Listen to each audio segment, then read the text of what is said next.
All right, so what do you talk about? You've got one shot to talk to people from 6th grade and up. What are you going to talk about? Jesus is a good answer, yes. Yes. How about some hope? Hope's good, right? It wins presidential elections. So let's talk about hope. Sorry. Let's talk about hope. You just finished a survey of the New Testament, adults, right? In this class, I believe. Correct? Do you remember which book talks about hope most? Or what was part of the main theme? I know, I'm testing your skills here. Do you remember? 1 Peter, yes, exactly. 1 Peter is a book that talks a lot about hope. So we're going to be looking at a little bit in 1 Peter chapter 3, verses 8 through 15, 16, depending on our time. 1 Peter chapter 3. Now, you remember, adults, they just got a lesson on intro to the New Testament. So they've been instructed on stuff, and I'm going to quiz them right now to see if they know, okay? Are y'all ready for this? Okay. All right, this is a test. Some of you may still have your notes. Some of you are looking at me like, yeah, I got my notes. So who wrote 1 Peter? Start off with an easy one. Let's just kind of warm up a little bit here. Stretch it out. Who wrote the letter? Peter, yeah. Shot in the dark on that one. Shot in the dark. Not quite sure, but I'm guessing Peter. Who did he write it to? This is an open book test. To the tribe scattered. What does verse 1 say? That's always a good place to go. To those scattered abroad. So we're talking about, some of your versions may say aliens or resident aliens. So we're talking about people who are scattered abroad. So when we talk about foreign aliens, we're not talking about people who are native to any of these areas, correct? And we can go into a theological discussion about that, but that's not really the parameters of our talk tonight. So Peter wrote it to the church in Asia, so it's a general letter to those congregations. And do you remember another big theme of what Peter deals with? Look in, go ahead, y'all remember? Suffering, yes, suffering. I mean, I'm not like, yay, suffering. I'm just saying, yeah, I got it right. So suffering. Sounds awkward. Okay, so suffering. Look at verse 6 of chapter 1. Verse 6. In this you greatly rejoice, even though now for a little while, if necessary, you have been distressed by various trials. Also in chapter 2, verse 19, he says, For this finds favor for the sake of conscience toward God. A person bears up under sorrows when suffering unjustly. Finds favor to God if we bear up, or we bears up under sorrows when suffering unjustly.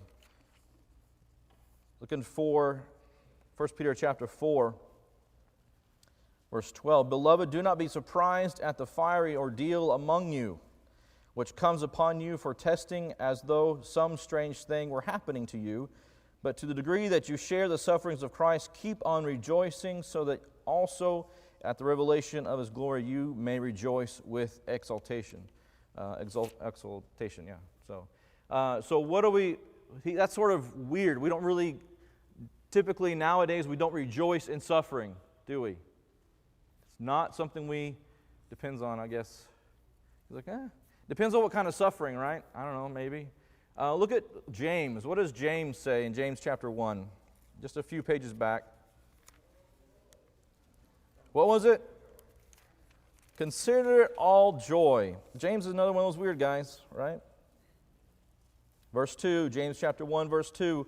Consider it all joy, my brethren, when you encounter various trials, knowing what? What happens? What's the result of these trials? Patience, building of faith, right?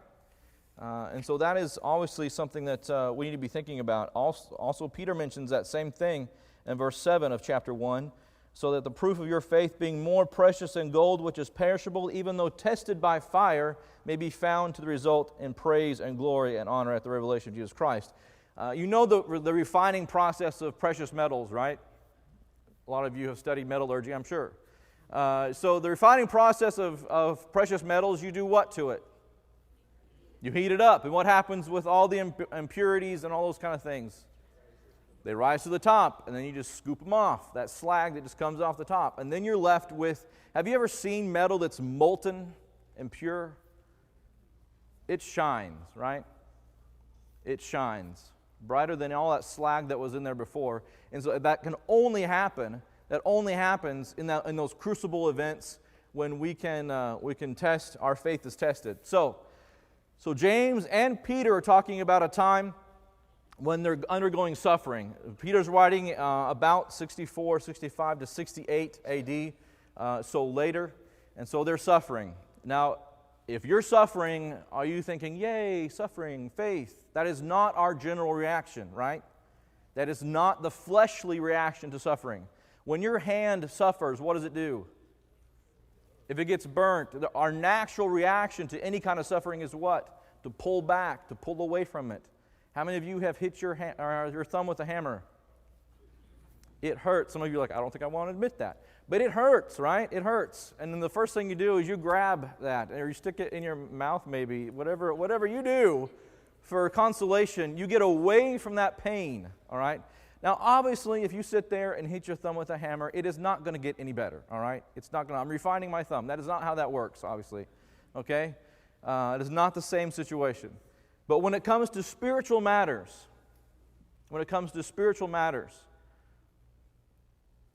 I'm not saying you guys need to go out and run out in the streets and look for suffering, but if you're doing what's right, is the world going to notice? Yes.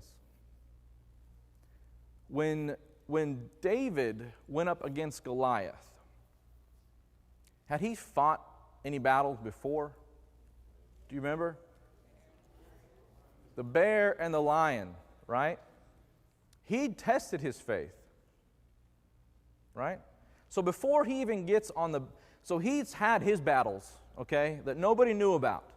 And so before he even steps foot on the battlefield, he's tested his faith, all right? He's had his crucible moments in faith. Any of you seen a lion before? In the zoo, right? Behind bars. Because lions and humans don't play well together, right? Okay, so have you ever chased after one to save another animal, or chased one off to save a flock of animals? In one text, he says he grabbed it by the beard. There's some people I wouldn't want to grab by the beard, right? So here is David. He's tested, and that's what he says. I've tested it against the lion and the bear, and this guy is going to be just like them. Just like them. So what were his crucible moments? Out being a shepherd. Prepared him for that fight on that day. Your moments that you have, that many of us may not even know about, the things that you're fighting right now in your life, your crucible moments are preparing you for the next one. Have you ever thought, God, what are you preparing me for? What's going on that I have to do this, and the next level is going to be what? I'm scaring some of you. But let's look at this text. Let's look over at 1 Peter chapter 3.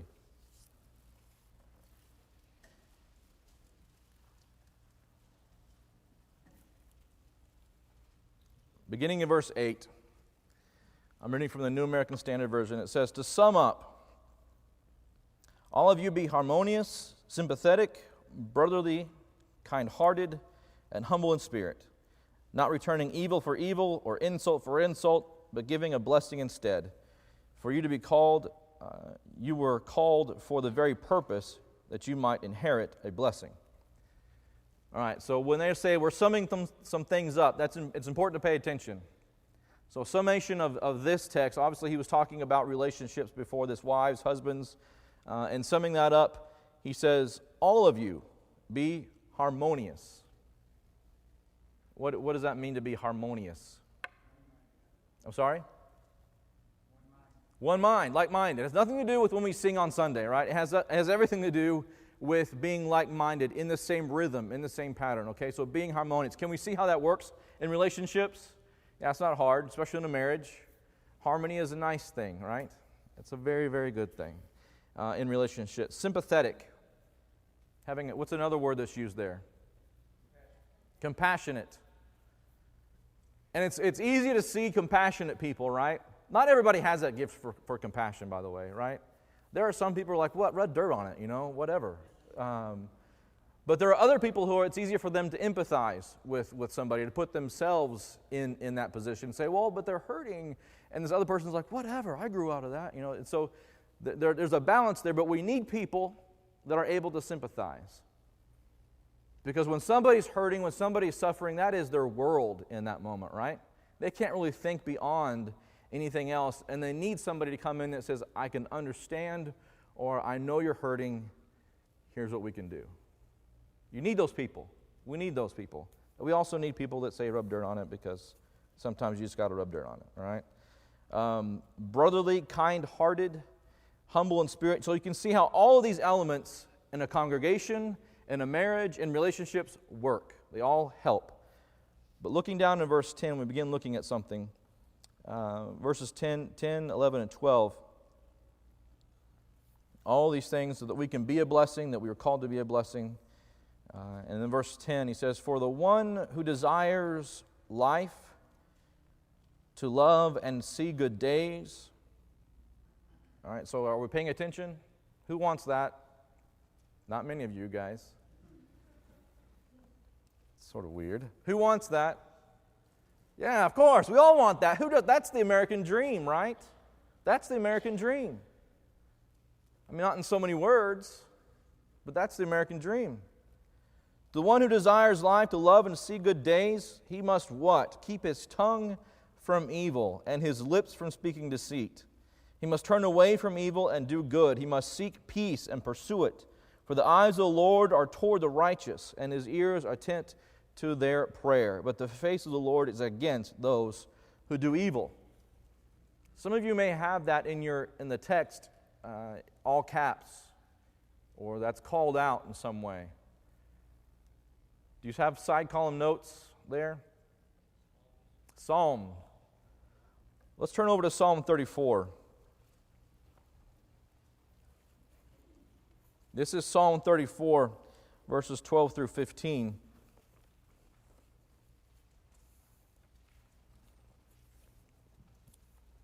Another pop quiz. Who wrote the majority of the Psalms? David. David the psalmist. Which is interesting, by the way. What is he known for? Or why could he not build the temple? What is he known for? A man of war. Man of power and strength, right? That scares some of you guys. But what are we reading in the Psalms? Men of great faith. You're peeling back that armor of David and you're looking at his heart when you read the Psalms. Can you be both? Can you be strong and valiant in fight, but be a man after God's own heart? Yes, you can. What do we read here? As we read, you kind of peruse Psalm 34 and look over it. What are some things in here that would give me hope? What are some statements, as David thinks about his life, reflects on the things that he's gone through, what are some things, considering his relationship with God, that would give him any kind of hope while he's going through trials, while he's suffering? God delivered him. What does he say? Verse 4, what does he say? I sought the Lord and he answered me.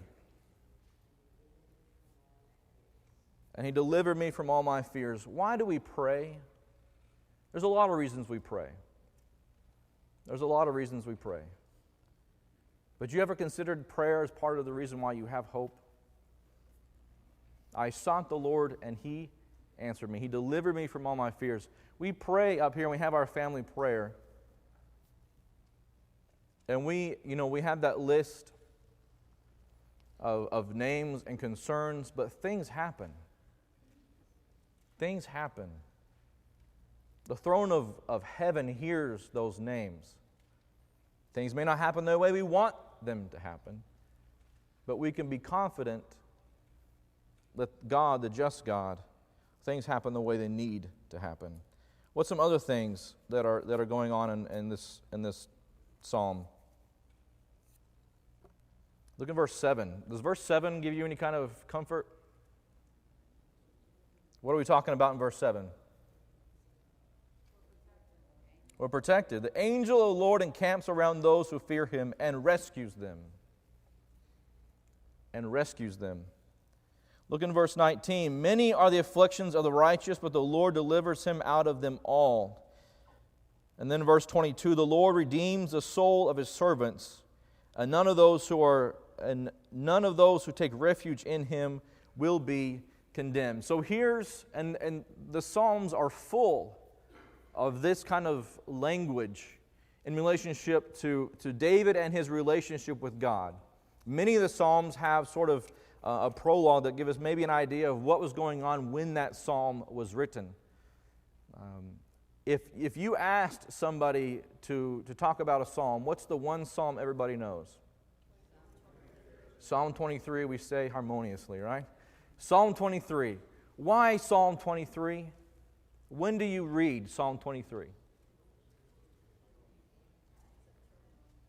Times of turmoil?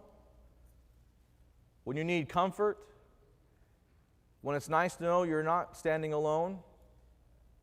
What does Psalm 23 say? The Lord is my shepherd. I shall not want. He makes me to lie down in green pastures. So we begin to feel, and just reading that, just saying that, if you have faith in that, does that not help? The Lord is my shepherd. Who would understand that more than David? Who was he? He was a shepherd of sheep. He was the one that was fighting the lion. He was the one that was fighting the bear. And now he knows God is my shepherd, who fights for me, who encamps around me, who delivers me, who listens to me, who spends time with me. What do shepherds smell like? Sheep. Right? Because they're close. They have a relationship with the sheep. So David understands. So as you read the Psalms, read these as one who has faith and believes in them. Put your name there when you start reading these. And make them come out of your heart. Make them come out of your mouth. And make them part of your life. So they help. And so as we look at Psalm 34, it's quoted here in 1 Peter. Why? To the one who desires life, to love and see good days, must keep his tongue from evil. Obviously, the Holy Spirit gives us this information. But the Psalms have always been a source of hope. The Psalms have always been a source to the heart. Peter grew up as what? As a Jew, right? They learned these things. They memorized these things. They sang them much like we do, more so than we do. And so they knew these things. And so as you read this psalm and you read this text, but you must keep the tongue in check. All right, everybody got that down? We can just glaze over that one. That one's not hard, right? What is James? Again, James talks about this. He devotes quite a lengthy section in chapter 3, verses 1 through 12, talking about the tongue. What's wrong with the tongue? It's unbridled. How many of you have ever been affected by words that somebody has spoken? I don't think anybody can ever, you can't go through life, you can't actually have a relationship with, if there were two people on the planet, they would have affected each other somehow. So it's that human element in things. So as we look in James, what's what are they? What is the tongue compared to in this text? What are some things the tongue is compared to? A ship's rudder. We understand, nautical terms here, right? Here in Florida. Is a ship rudder big? I mean, depending on the size, in relationship to the size of the ship, is it the biggest part of the ship? No. But is it important to the ship? If there was no rudder, would it really matter? Yeah, slightly, right? I mean, it gives us our direction. It does a lot of things for a ship. Okay? It changes the course. What are some other things that it's compared to? I'm sorry? Fire. I was listening to some people talk about getting into, let's just say, heated discussions with their wives.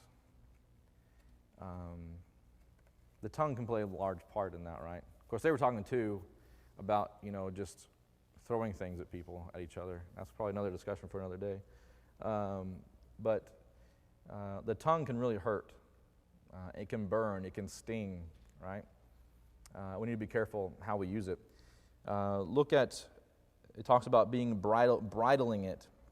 Now if we put, in verse 3, now if we put the bits into the horses' mouths so that they will obey us, we direct the entire body as well. And so it's the same thing there with changing the course or bringing a horse under control. As you mentioned before, a force is set aflame. A tongue is a fire.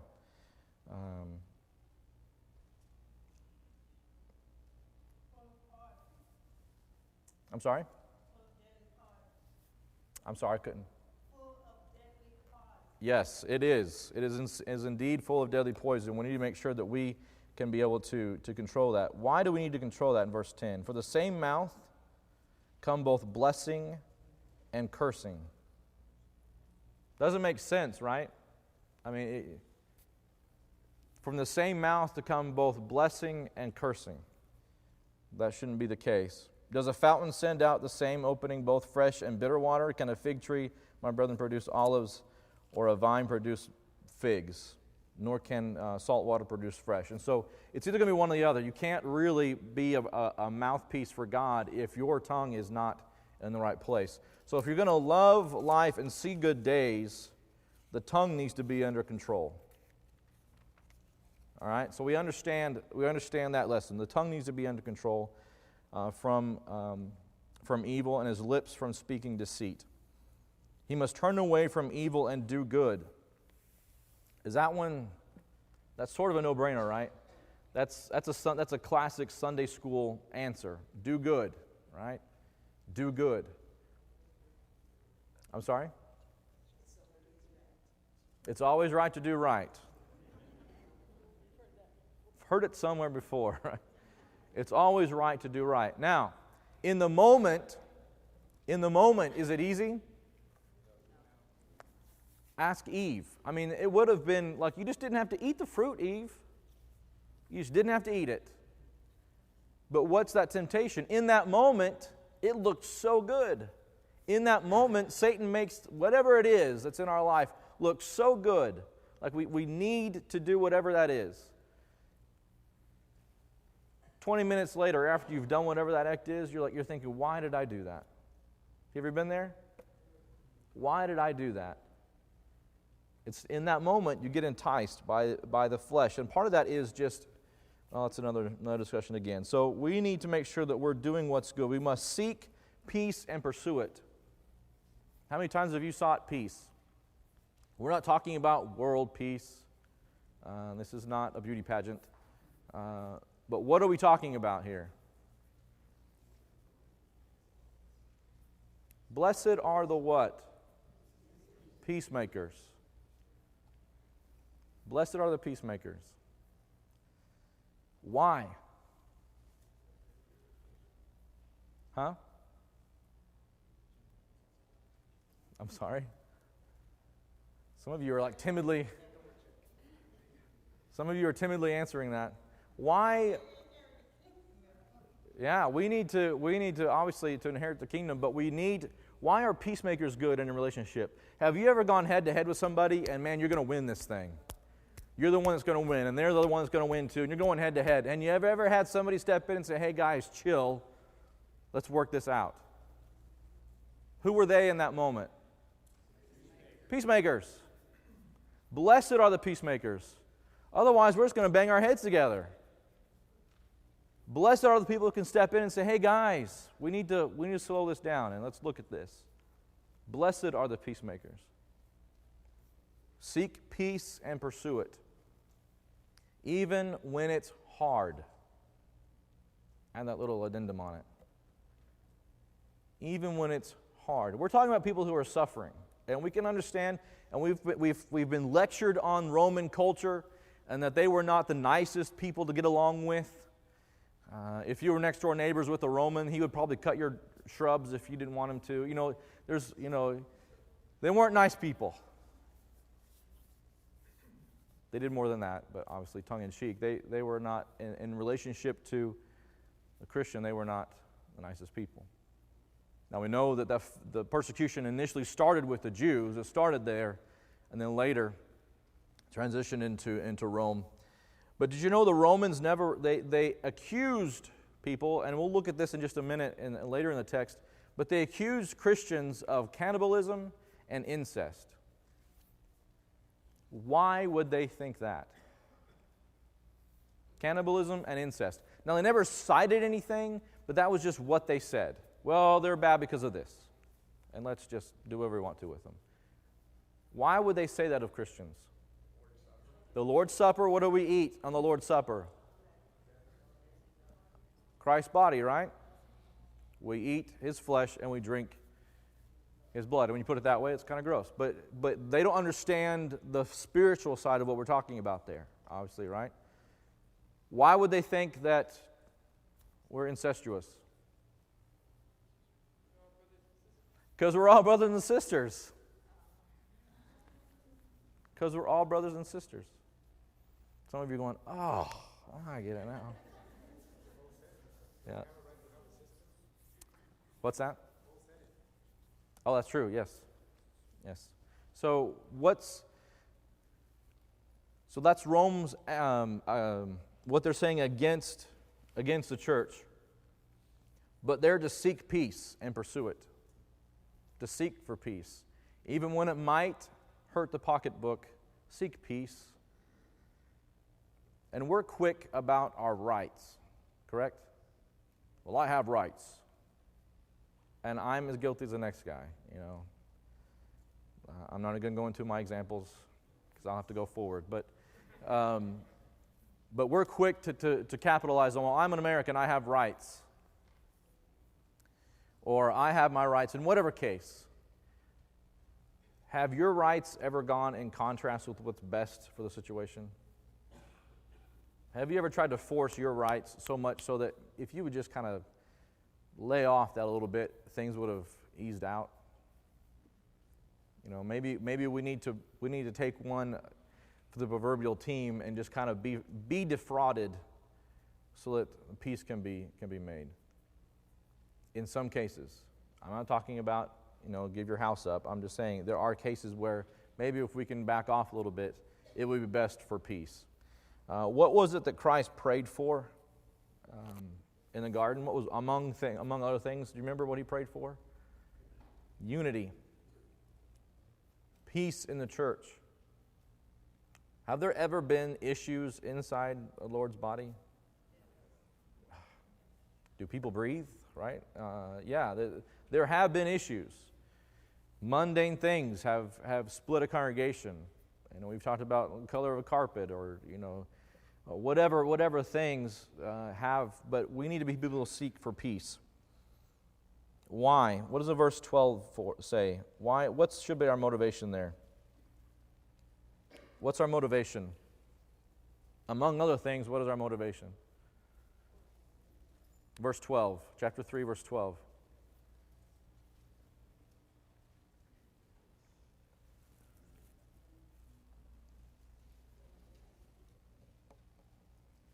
It's open book. Chapter 3, verse 12. Why are we motivated to do these things? Why are we motivated to do what God asks us to do? I'm sorry? He listens to our prayers. His ear is attentive to us. For God is what? For the eyes of the Lord are toward the righteous, and His ears attend to their prayer. Is it possible that my prayer could be hindered by my lifestyle? Yes. My prayers could be hindered because of my lifestyle. All right, so verse 13, we have that section of the psalm. And then he goes into talking about who is there to harm you if you prove zealous for what is good. What does it mean to be zealous? If I'm zealous for something, you work hard at it. Are you kind of I'm zealous for that? Is that? No, that's willing. Huh? Obsessed. Does anybody know anybody in here that's zealous about any kind of hobby or anything? Yeah. What's that? An Alabama fan, yes. He's not here. We can't bring that up. It's not fair. Any food with bacon. What is up with bacon? I think that's propaganda for the bacon sellers. It's working. Bacon's good. Can't lie. So we understand the concept of being zealous for a hobby, being zealous for bacon, being zealous for many things. But what about being zealous for God? What does a life look like that's zealous for God? Can you count on them to do something?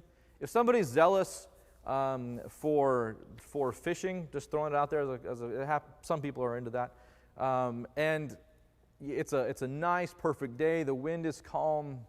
There's not a lot of chop out on the water. They have a boat. If that person's zealous for fishing, where do you think that person's going to be? On the water. All right? On the water. Especially if snook season's in. Okay? Just saying. Throwing it out there. But if somebody is zealous for God,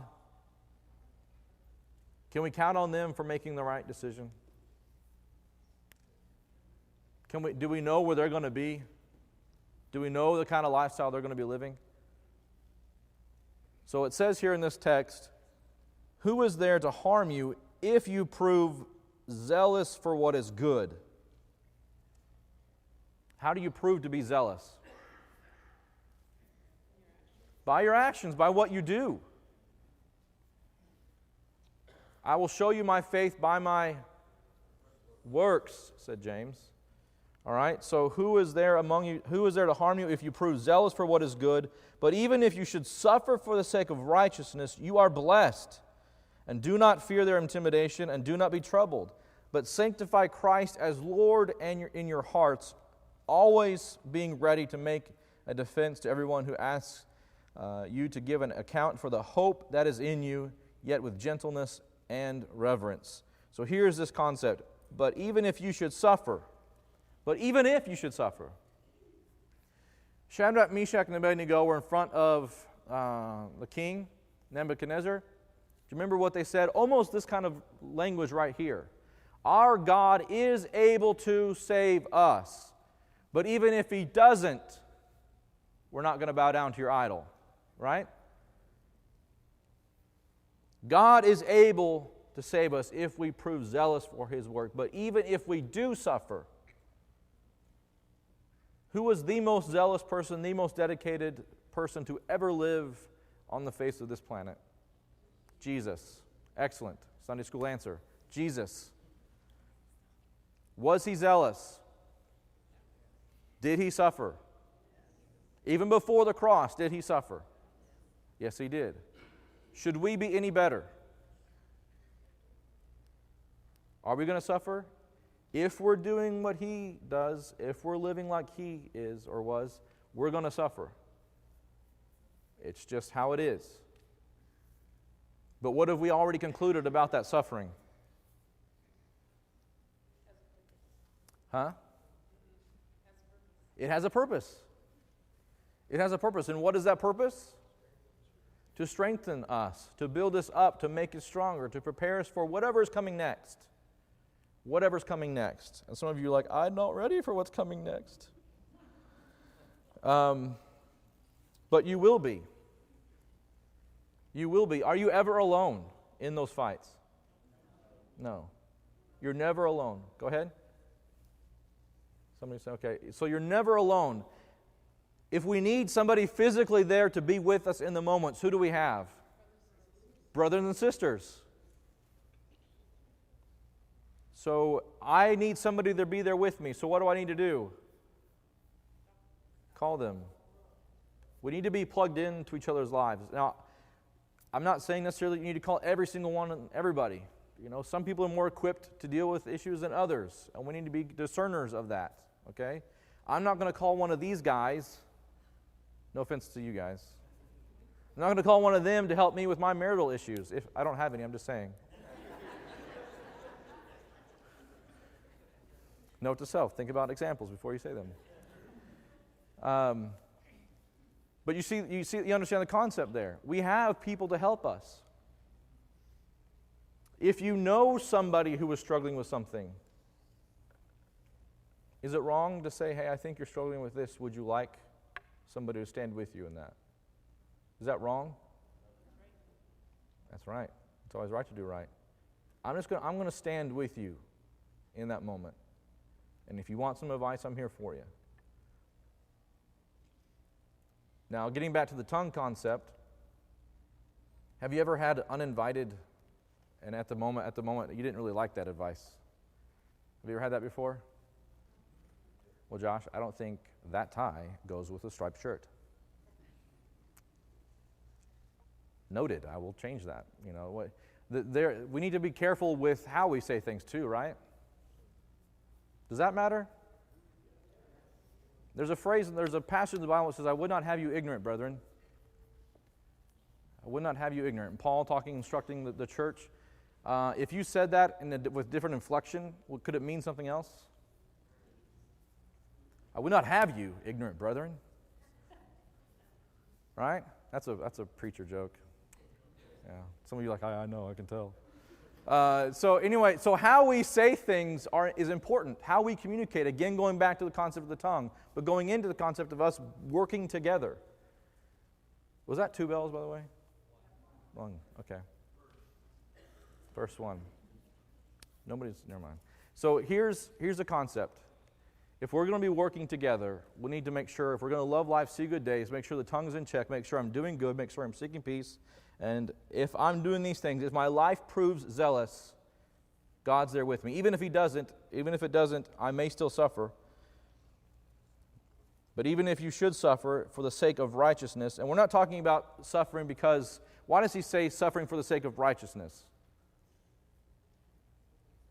Have you ever suffered because you made a bonehead move? Okay, that's what we're talking about. I know you need to suffer because you need to learn, right? But we're talking about suffering for the sake of righteousness, all right? Do not fear them, because you will be blessed. You are blessed. In Acts chapter 5, after the apostles, Peter and the rest have been sequestered by the temple guard and that kind of stuff, and had been flogged, and they came out, they rejoiced to be considered worthy to suffer for the cause of Christ. Acts chapter 5. That is just not in the mindset of the world. And so when the world looks at this, they're thinking, y'all are crazy. Nobody wants to suffer. Nobody wants to do these things. It's just easier to follow the track that everybody's doing. But the church in that time was going against the grain. And they're saying, no, we can't live that way. Are we doing the same thing today? Is the world at large around us, are they pretty much following in line with the gospel and the good news of Christ? No, not at all. Has that ever changed throughout history? No. I mean, maybe there's some times that were better. I think when Noah and his family was around, it was a good time for the planet, right?